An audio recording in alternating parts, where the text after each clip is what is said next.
Крводарителството е највисокиот чин на хуманост со кој се спасуваат животи и се подобрува здравјето. Денес во приказна ќе зборуваме токму за оваа тема.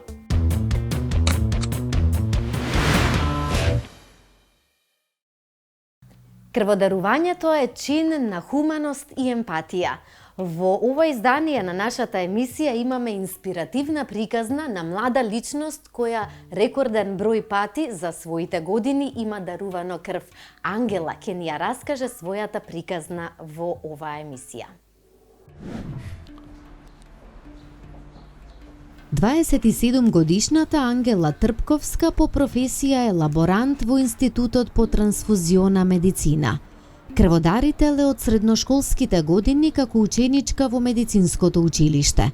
Во исто време и нејзините родители биле пример на кој се угледала. Прв пат почнав да дарувам крв во средно училиште како ученик во средното медицинско училиште. Желбата ми се појави гледајќи ги родителите најпред се како крводарители. Подоцна од кога завршив средно, почнав како волонтер најпрво во Институтот за трансфузиона медицина и со самото работење секој ден сме таму со крводарители, ја гледаме желбата на сите, станав и редовен крводарител. Дарувам и крв и тромбоцити, малку почесто тоа може да се дарува и од таа причина дојдов до бројка на само 27 години 45 дарувања. Во 2020 ме прогласија како најдобар крводарител со најмногу дарувања.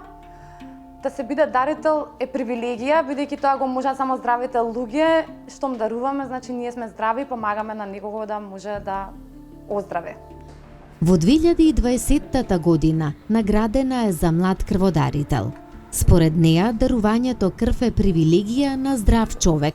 Затоа има препорака за сите луѓе кои размислуваат да станат крводарители.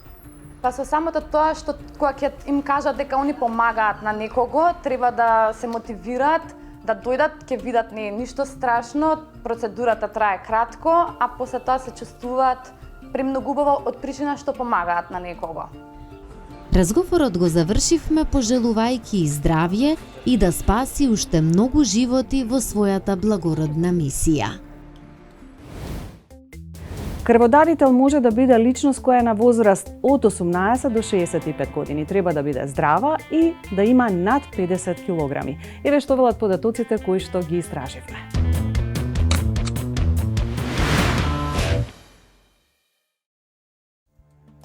Донирањето крв спасува милиони животи секоја година, а пристапот до безбедна крв може да помогне во намалувањето на стапката на смртност и инвалидитет. Крводарителството е еден процес кој што навистина значи многу пред се за општеството, за заедницата во која што живееме и всушност ја отсликува сета онаа хуманост или одговорност на граѓаните да даруваат крв, односно да направат хуман гест и да спасат живот или пак животи како што видиме. Од тука е навистина огромно значењето на крводарителството како чин пред се за сите здрави луѓе кои што барем еднаш во животот треба или пак би требало да даруваат крв. И навистина како процес кој што и од големо значење за самата заедница и здравствениот систем, бидејќи сепак крвта е единствен лек кој што е незаменлив. Не може да се купи, не може да се набави на друг начин. Се што останува дарувањето од дарител на пациент и само така може да се спасат животите на оние кои што навистина имаат потреба. Болните, повредените, сите оние кои што се во здравствениот систем и чекаат на крв, односно на крвните групи кои што се потребни. Светската здравствена организација во 1997 година поставила цел сите дарување крв да бидат од неплатени дарители, волонтери. Во некои земји, например во Бразил, нелегално е да се прими на доместок, паричен или друг вид за дарување крв или друг тип на ткиво од човечкиот организам.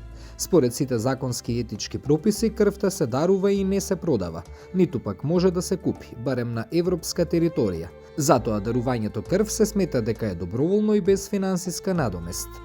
Крв е секогаш потребно, а крвта е единствениот лек кој што не може да се произведе никако другачие освен да го дарува здрава особа.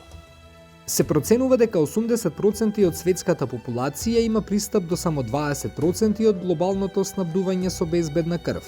Една од главните причини зошто снабдувањето со крв е несоодветно во многу земји е недостигот на доброволни неплатени дарители кои редовно даруваат крв и зависноста од заменски дарители. Стапката на крводарителство на популација од 1000 жители е 18 пати повисока во земјите со висок индекс на човечки развој, отколку во земјите со низок индекс на човечки развој.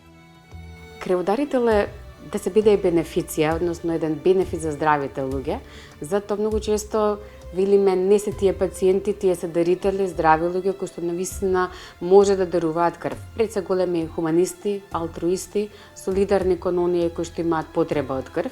Така што, почнувајќи од најмладите, некаде од 18 години навршени, па се тоа до 64-5 години, односно тука е лекарот од институтот да ја постави границата доколку се во ред со здравето на дарителот да даруваат крв. Големе распонот на најмладите, односно највозрастните кои што даруваат крв, така што тоа е едно големо хумано семејство на различни возрасти, за различен пол, етникум и така натаму, меѓутоа не радува секој од нив. Светската здравствена организација дава препораки за политиките на дарување крв. Самиот процес на дарување се разликува во зависност од законите на земјата, а и препораките за крводарителите се разликуваат во однос на организациите кои собираат крв. Малолетници не смеат да даруваат крв без дозвола од родител или старател. Обично помладите организираме на годишно ниво некаде по 10 на 15 семинара. Зборувам за студентска и средношколска младина. И веќе кога ќе се почне од тие години да се дарува крв, се е полесно. Во Италија денот кога крводарителите даруваат крв е слободен ден од работа, но платен. Понекогаш од страна на работодавците има и други начини за поттикнување, како например неколку слободни денови од работа за целите на дарувањето. Во САД крводарителот мора да чека 8 седмици, 56 дена за повторно дарување на крв, а само 3 дена за дарување тромбоцити.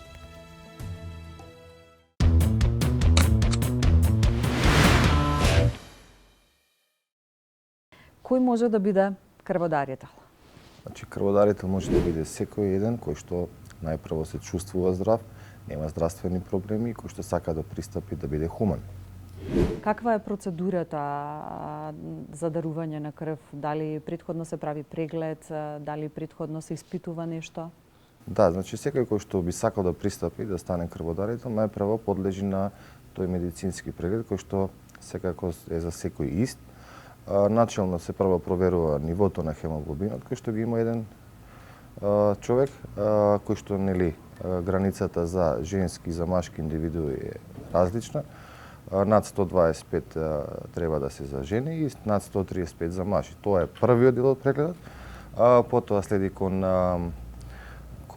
мерење на крвен притисок, а секако меѓу време секој еден крводарител треба да пополни прашалник во кој што ги дава искрено податоци за неговата здравствена состојба. Целиот процес е безболен, нема никакви последици. Тоа е најчесто прашањето и паниката која што ги фаќа особено оние кои што даруваат по прв пат крв. Така, значи да, безболен секако нели самиот процес кога се стигнува до моментот на венепункција, тоест земањето на крвта, секако таа боцка како да ја крстам просто, боли, меѓутоа цел тој процес е безболен, сигурен и безбеден. А за секој еден крводарител се користи стерилен сет, значи кеса, која што можноста за некакви инфекции, зарази и слично е сведена на нула. Што се случува после крводарувањето? Дали треба да се одмара, дали треба да продолжат со активностите кои што ги прават? Која е процедурата или протоколот во таа насока? Така, ајде прво ќе почнеме од пред дарувањето, па ќе стигнеме до после дарувањето. Значи, кога треба да се пристапи, кога некој посака да дарува крв, пред се најпрво треба да биде добро хидриран и секако да биде лесно појаден. Многу пати луѓето имаат погрешни информации дека треба да се гладни. Да, треба да се гладни кога прават некакви биохемиски анализи. Кога даруваат крв, треба да се лесно појадени. Што тоа значи? Да немаат конзумирано масна храна пред самото дарување, да се добро одморени и, како што веќе ви кажав, добро хидрирани. Јас ќе се вратам на првото прашање за кој може да биде крводарител. Постои некоја граница од 18 до 65. Но има ли отстапки? Дали може лице под 18 години, дали може лице над 65 да дарува крв? Така, границата за дарување, како што веќе кажавте, од 18 до 65. Меѓутоа, правната граница за дарување крв. Меѓутоа, најчесто кога се работат средни училишта, каде што ние го гледаме потенцијалот на нашите идни крводарители, имаме одстапка од 17,5 години, меѓутоа со согласност писмена од родител, тоест од дома. Кога сме на горната граница од 65, обично не практикуваме да ја преминуваме таа граница, затоа што бар до сега не сме се довеле во ситуација каде што би било неопходно и потребно од некој што ја поминал таа граница да му ние нели земеме крв. Колку често може да се дарува крв? Има разлика помеѓу мажи и жени во таа насока? Да, мала разлика, мала дигресија. Жените, значи, може да даруваат 3 пати годишно, на секои 4 месеци, за разлика од мажите кои што нели тоа може да го направат на секои 3 месеци. По процесот на дарување крв, колку време е неопходно за да се обнови крвта која што е дарувана? Така, значи пред се кога се дарува крв, после тоа значи треба да самата индивидуа да не прави физички активности, повеќе да одмара, да добро се хидрира, што повеќе течности пие, а кога сме кај на дополнување на крвта која што некој ја дарувал, која што нели секој ден дарува по 450 мл крв, волуменскиот дел се обновува за 24 часа, додека останатиот дел од крвта се обновува, значи крвните клетки во период од 1 до 2 месеци. На кој начин се организираат крводарителните акции? Дали постои некаков протокол и се знае од кога до кога? Тоа се не се организира од денес за утре, значи постои една годишна програма за крводарителски акции, кој што нели ја чинител на таа програма Министерството за здравство, Институт за трансфузионална медицина, секако и Црвениот крст на Македонија.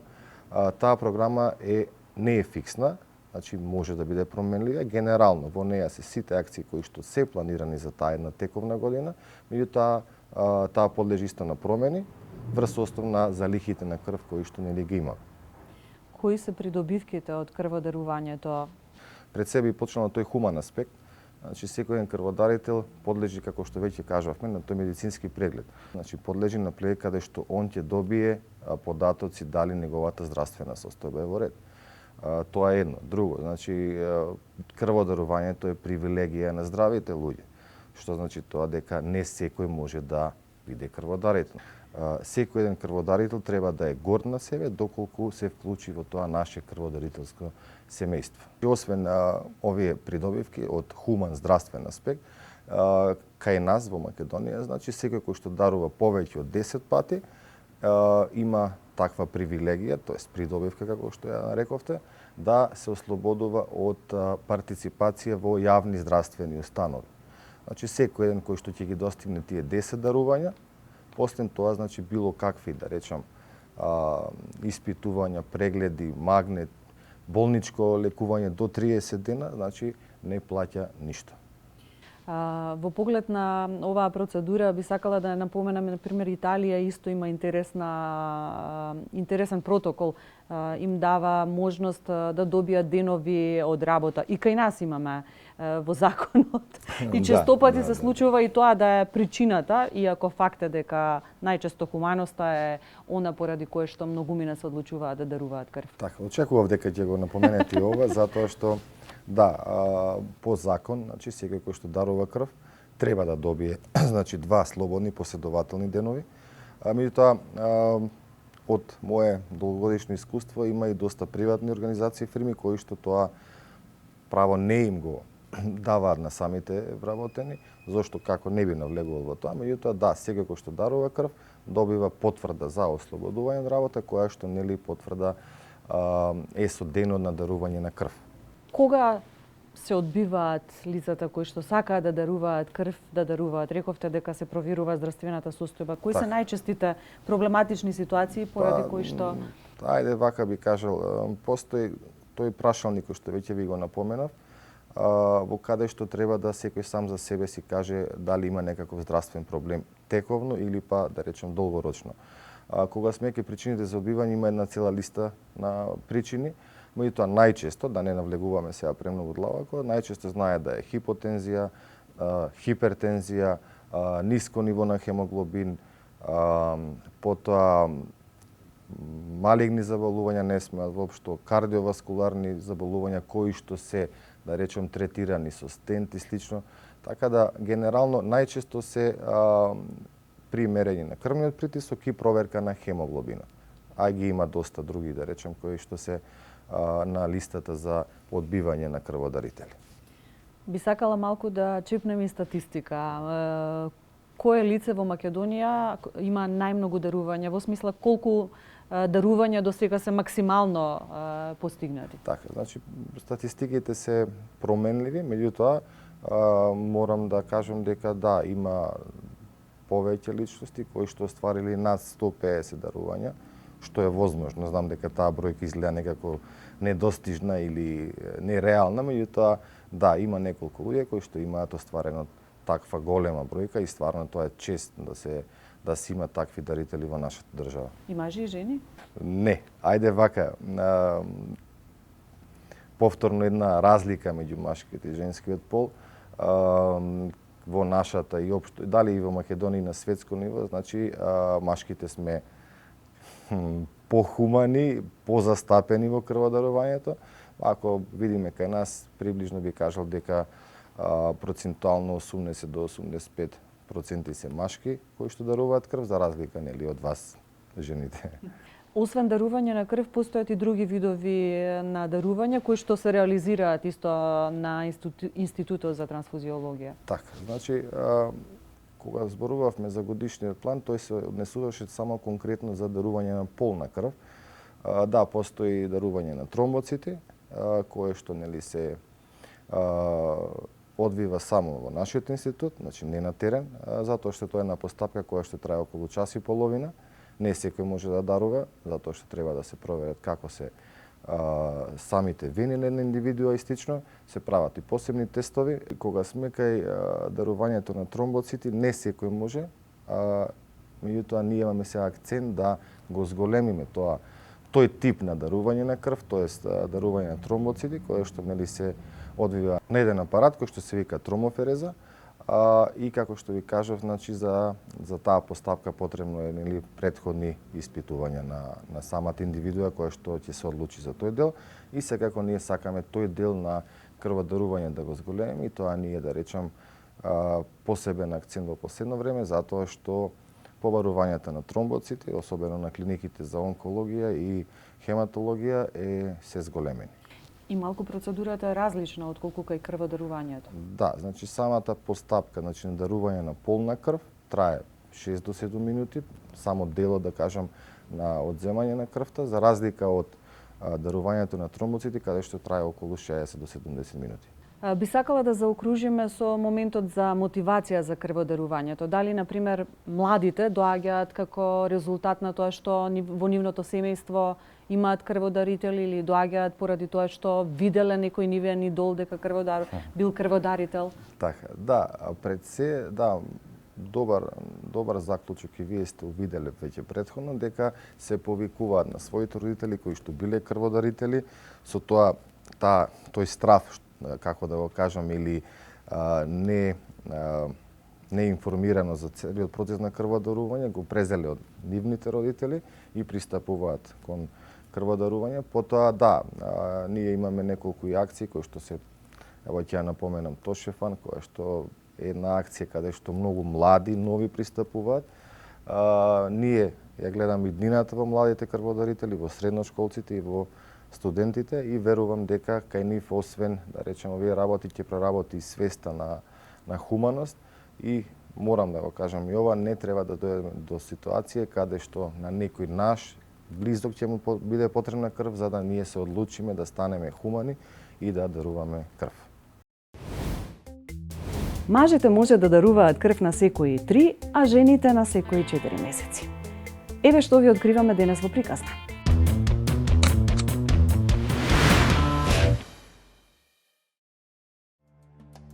Доброволното крводарителство во Македонија има за цел да мотивира што поголем број луѓе кои доброволно ќе даруваат крв, за да може да се соберат потребните количини крв и крвни продукти неопходни за лекување на болните и повредените. е високо поставено значењето на крводарителството, дека за нас во Црвен крст како дејност е нависено на високо рамниште и секој се трудиме истото да биде еден континуиран процес и да не се почувствуваат никакви недостатоци на крв или крвни елементи. Крводарителството е еден процес кој што бара континуитет, што значи дека денес крводарителската акција не значи задоволување на потребите за крв и крвни продукти, да речем за наредните недела, 2 или месец. Крводарителството кај нас во Црвениот крст е едно добро планирање пред се, секако во соработка и во координација со Институтот за трансфузиона медицина, што значи дека на крајот на календарската година се подготвува интегрален годишен план во кој што се ставаат сите планирани крводарителски акции за наредната тековна година. Тоа е сепак едно ориентација како тоа би изгледало. Зошто? Затоа што всушност треба да имаме количини на крв во текот на целата година. Крводарителски акции има речиси и секој ден во годината, со исклучок на некои нели поголеми празници, меѓутоа тогаш е планирано да ги покрие претходниот или наредниот ден за да имаме континуитет. Некогаш се случува да имаме и 2 и 3 крводарителски акции, има екипи кои што тоа го покриваат и зборувам за крводарителски акции кои што се случуваат не само тука на територија на градот Скопје, туку на територија на целата држава, вклучително и тука во Дневниот центар за дарување крв и во Институтот за трансфузиона медицина, каде што исто така се реализира дарување. Така што тоа е еден континуиран процес, секој ден, ние велиме и 365 дена во годината, затоа што сепак потребите за крв се токму такви. Во Македонија во 2023 година се собрани 59.688 единици крв, што е 8,5% повеќе од потребното. Во Скопје собрани се 23% повеќе единици крв, додека пак Битола, Валандово, Велес, Виница, Гевгелија, Делчево, Кавадарци, Крива Паланка, Крушево, Неготино, Прилеп, Пробишти, Пресен, Свети Николе, Струга и Штип се градови во кои е забележан најголем или зголемен број крводонатори. Зборувајќи за бројка од потребите, пред се 55.000 единици крв на територија на целата држава, како потреба на болничкиот систем, на болничките капацитети и задоволување на потребите, односно надминување на бројката секоја година, зборува за една високо развиена свест во нашата држава за дарување крв. Тоа зборува дека постојат граѓани кои што се подготвени редовно да даруваат крв, да се приклучат дали на традиционалните акции, дали на овие дарување тука во центарот или пак некоја граѓанска акција за која што слушнале. Така што само по себе е факт дека луѓето даруваат крв затоа што се хумани, затоа што се солидарни кон оние на кои што им е потребна. И навистина она што го кажуваат и споделуваат како нивно лично искуство е дека се чувствуваат пред се добро, здравствено, а потоа и благородно, знаејќи дека направиле еден таков гест со кој што се спасуваат живот или животи. Една стандардна единица крв изнесува 450 милилитри, но под строго одредени услови може да се дарува и помала количина крв во кеси за таа намена. Со една дарувана кеса крв можете да спасите и до 3 или 4 животи, затоа што од една единица полна крв се прават повеќе производи.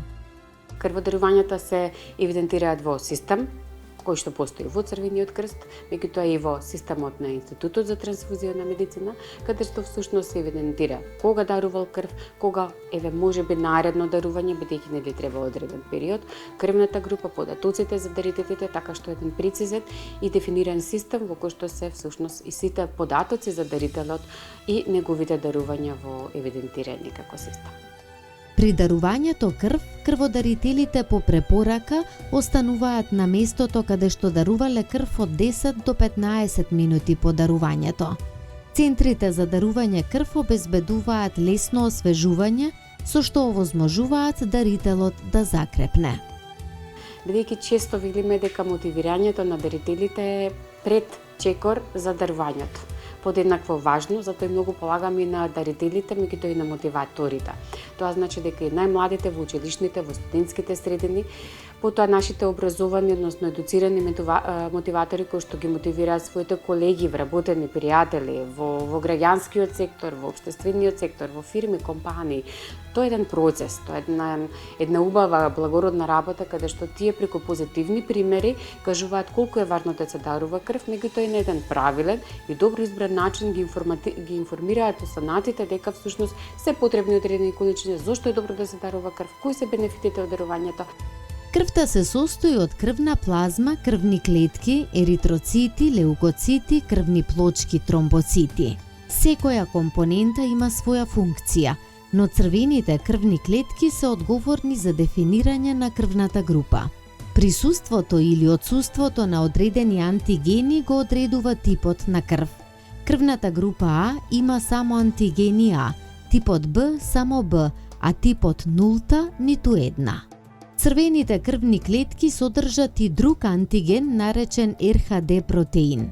Кога е присутен, се смета дека типот на крвта е позитивен, а кога е отсутен, тогаш типот на крв е негативен.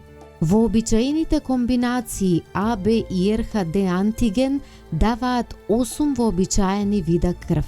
А позитив, А негатив, Б позитив, Б негатив, АБ позитив, АБ негатив, нулта позитив и нулта негатив. Човек со околу 70 килограми има околу 5 литри крв.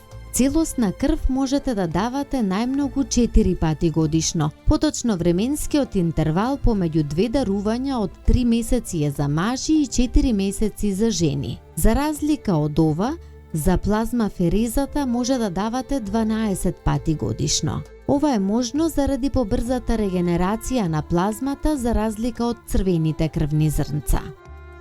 Индивидуално мажи и жени. Мажите може да даруваат крв на секои 3 месеци, жените може да даруваат крв на секои 4 месеци. Така што имаме редовни крводарители кои што буквално го чекаат денот кога ќе поминат тие 3 или 4 месеци и повторно пристапуваат кон нас, даруваат крв. Има крводарители кои што можеби биле спречени од одредени здравствени или индивидуални причини, па се направиле пауза, меѓутоа повторно се придружила. Меѓутоа не смеам да не ги споменам и младите првократните дарители на кои што особено се редуваме и сме горди со првото дарување, колку е тоа важно да го направат чекорот, чинот, а потоа и да продолжат да бидат редовни дарители. Крводарител може да биде секоја особа без разлика машко-женско, а над 18 години. Со тоа што жените може да даруваат нормално здрава особа, жените може да даруваат 3 пати годишно, додека мажите 4 пати годишно.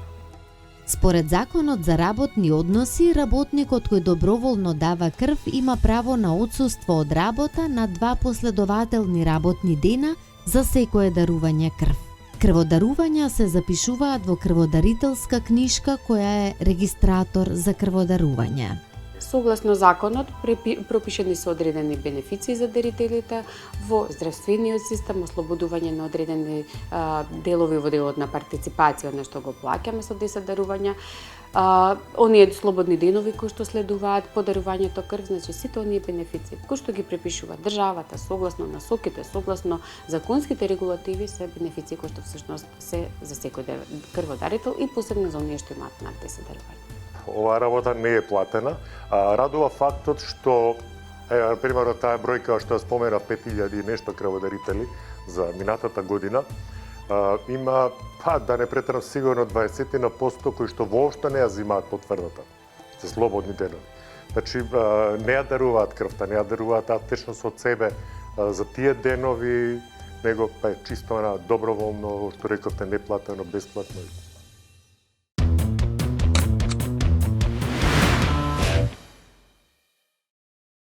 Членовите на Сдруженијето се во глобала крводарители кои што имаат оставено контакти во случај на потреба за дарување на крв и број некаде официјално 1000 издадени членски картички, но повеќе крводарители имаат оставено контакти кои што можат да бидат исконтактирани во случај на повик, кои што го пресретнуваме на социјални мрежи или не контактираат луѓето.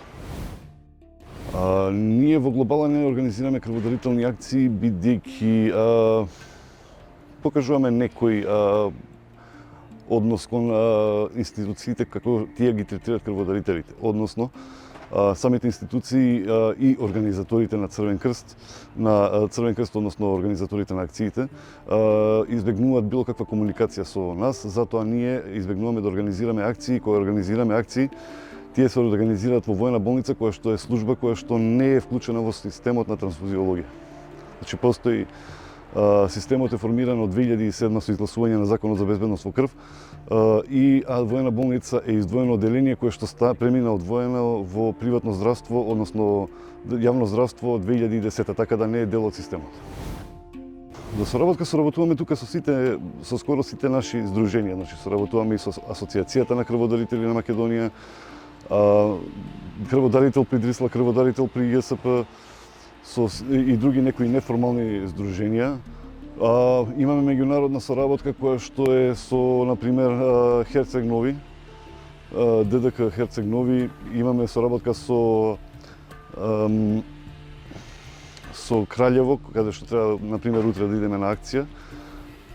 Имаме соработка со КЦН за увек во Врање, имаме соработка со јавно превозно предпријатие во Белград, Сдруженијето на пациенти Леука во Србија, така во Белград, така да имаме повеќе соработки со кои што соработуваме и сме учествувале на акции кои што ги имаат организирано тие. Сдруженијето како сдружение е формирано за да се формира база, каде што ние крводарителите би си помогнале сами на себе во случај кога некој крводарител би имал потреба од крв, доколку институциите не можат да излезат во пресрет. Низ годините работа, уште пред да се формира Сдруженијето, ние едно 10 години почнавме да покриваме и повици кои што се појавуваат на социјалните мрежи. Сето тоа прерасна во официјално здружение 2018 година, кога почнавме да потпишуваме и соработки со некои фирми кои што одобруваат одредени попусти за членовите кои што се крводарители. Фактички гледаме да се поставиме на некој вид на синдикална организација која што обезбедува дополнителни бенефиции кои што, например, државата не би можела да ги покрие. Сметаме дека тоа е правилен начин да пробаме да бајпасираме нешто, бидејќи самиот однос на надлежните институции е игнорантен и со тек на времето само ги намалува бенефициите. Пред се здравето.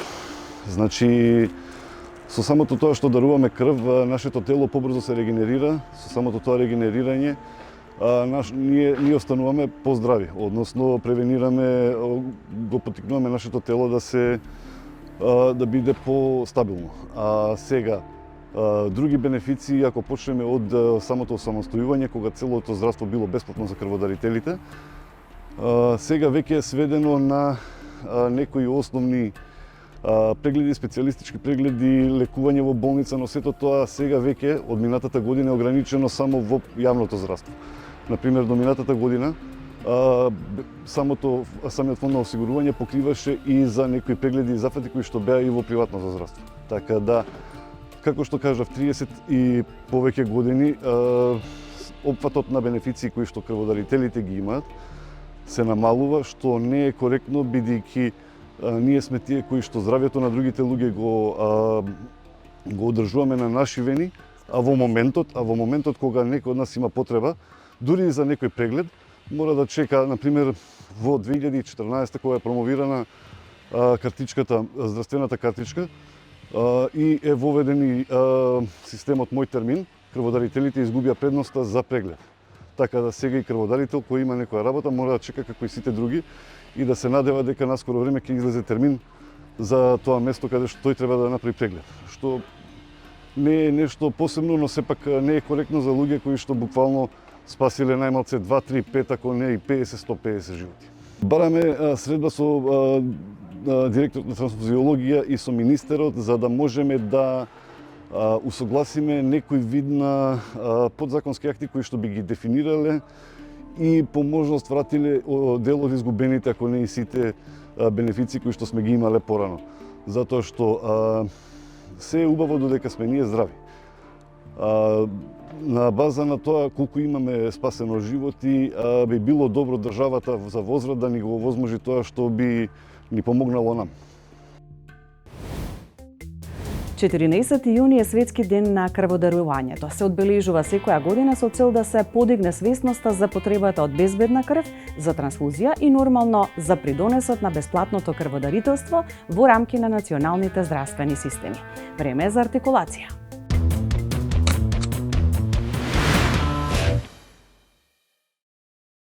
Светскиот ден на крводарителите се одбележува од 2004 година.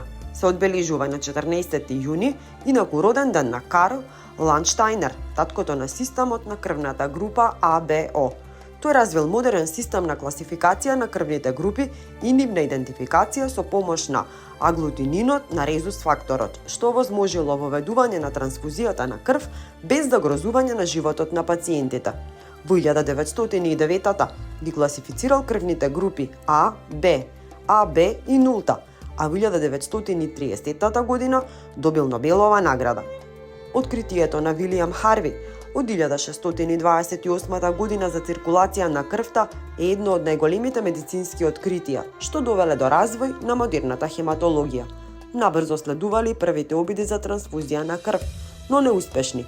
Се до обидот на британскиот лекар Ричард Нин во 1665 година.